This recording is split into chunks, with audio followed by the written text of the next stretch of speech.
বাংলা আসলে সবাই পড়ে। স্কুল কলেজের পাঠ্য হিসেবে অন্তত ১২ বছর বাংলা পড়তে হয় সবাইকেই। কিন্তু কেন বাংলা পড়া হয় তা হয়তো পুরোপুরি ব্যাখ্যা করতে পারবেন না আপনিও। বাংলা যারা স্নাতক ও স্নাতকোত্তর করেছেন তাদের অনেকেই এই প্রশ্নের উত্তর জানেন না। ভাষা শিক্ষার প্রথম কাজ হলো যোগাযোগ। সেটা বাংলা ভাষাই হোক আর ইংরেজি বা অন্য ভাষাই হোক। জ্ঞানকাণ্ডের বিভিন্ন শাখার সঙ্গে যোগাযোগ সংযোগ তৈরির উপায় হিসেবে ভাষা শিখতে হয়। সহজ করে বলি, অঙ্ক শেখার জন্য ভাষা শিখতে হয়, বিজ্ঞান পড়ার জন্য ভাষা শিখতে হয়। এটাই হলো মূল ব্যাপার। কিন্তু বাংলা শুধু ভাষা নয়। প্রথমেই আসি বাংলা যখন সাহিত্য। মানুষ হয়ে ওঠার পেছনে সাহিত্য গুরুত্বপূর্ণ ভূমিকা পালন করে। সাহিত্য ব্যক্তির কল্পনা আর অনুভূতি নিয়ে কাজ করে। সাহিত্য পাঠের মাধ্যমে আপনি অন্যর প্রতি অনুভূতিশীল হয়ে উঠতে পারেন এবং বিভিন্ন উপাদানের আন্তঃসম্পর্ক বুঝতে পারেন। সাহিত্য আপনার তুলনা করার যোগ্যতা বাড়িয়ে দেয়, যুক্তিবোধ তৈরি করে এবং নতুন সিদ্ধান্ত নিতে সহায়তা করে।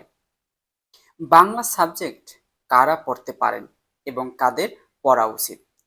বাংলাদেশে ইচ্ছা করলে কেউ বাংলা পড়তে পারেন না। বাংলায় উচ্চশিক্ষা নিতে হলে বিশ্ববিদ্যালয়ে ভর্তি পরীক্ষায় ভালো করতে হবে।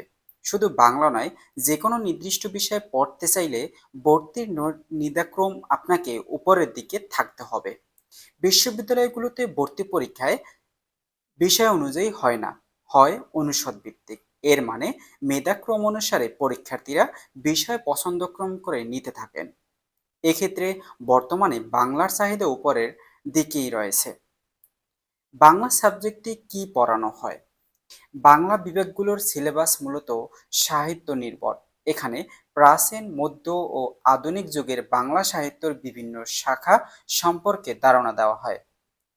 বিভিন্ন কবি, সাহিত্যকার কবিতা, গল্প, উপন্যাস, নাটক ইত্যাদি পড়তে হয়। প্রাচীন যুগের চর্যাপদের নাম হয়তো শুনেছেন। বাংলা বিভাগে ভর্তি হতে পারলে এবার এই সম্পর্কে বিস্তারিত পড়তে হবে।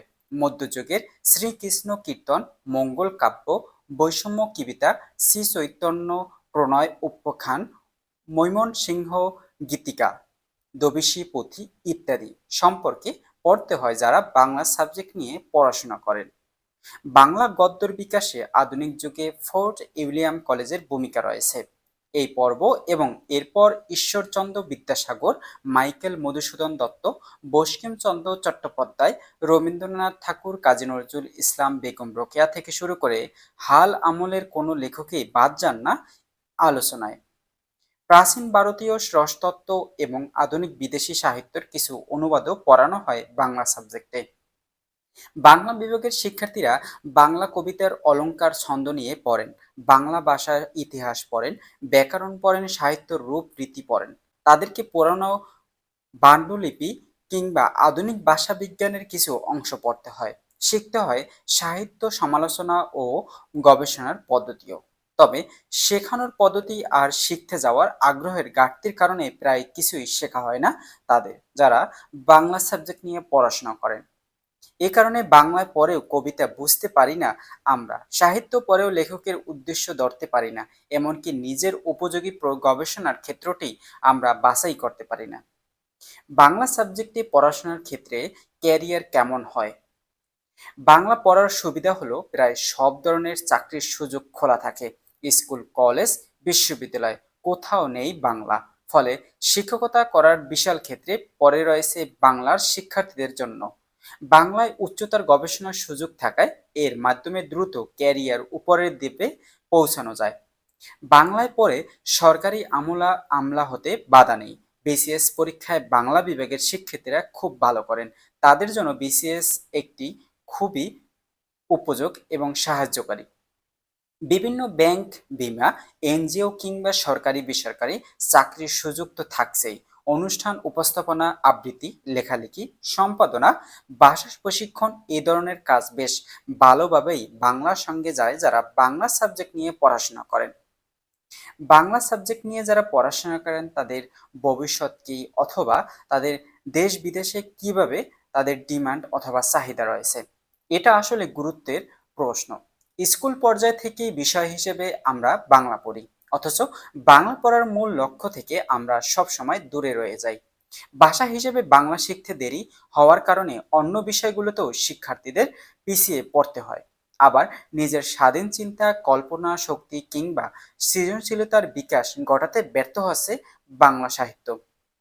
আমাদের স্কুল পর্যায়ে বাংলা শেখা মানে পাতার পর পাতা মুখস্থ করে যাওয়া। এর ফলে কোনো বিষয়কে বিশ্লেষণাত্মক ভঙ্গিতে মুক্তি দিয়ে লিখতে পারি না আমরা।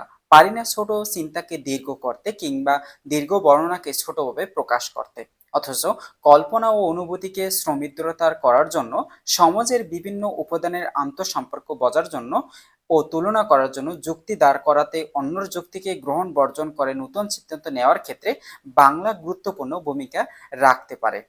বাংলা পাঠ্যক্রম ও পাঠ্যপুস্তক আর প্রশ্ন পদ্ধতি নিয়ে তাই এখনো ভাবতে হবে সবাইকেই, নইলে বাংলা শুধু চাকরি নির্ভর একটি বিষয় হয়েই রয়ে যাবে।